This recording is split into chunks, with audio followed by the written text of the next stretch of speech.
So I'd like to start by telling you a story about Andrew.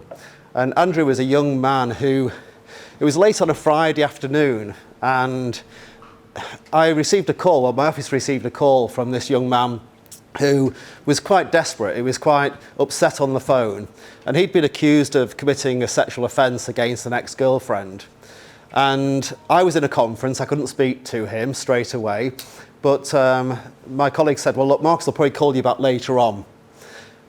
And got his number, and then it was later that day. I didn't have things in a conference, I had some other calls, and I was at home later. It got to about 8 o'clock, and I thought, well, there's something niggling in my mind that I've not actually spoke to this Andrew. So I'll just give him a quick call now and see what is, just say hello, that it's not been forgotten, and we'll perhaps chat over the weekend when we've got more time. And I rang him up about 8 o'clock in the evening, and he answered. We got chatting, and he seemed to be outside somewhere, walking around, and we started talking about the problem that he's facing. He had this ex-girlfriend, they split up, he'd got a new girlfriend, and she'd now made an allegation of rape. So a very serious allegation. He was extremely upset, distraught. He'd been waiting about 6 months, having been arrested, with no contact from the duty solicitor, no help from anybody, and he was really at his wit's end as to what he was going to do.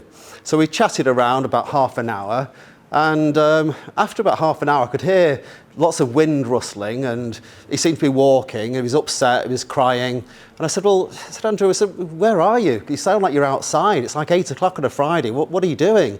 He says, believe it or not, Marcus, he says, I've driven half an hour to get here, and I've walked half an hour. I'm in the middle of a forest somewhere, I'm not too sure where I am, and I've got a bottle of vodka, and I've got a ton of pills, and I was just about to kill myself when you rang.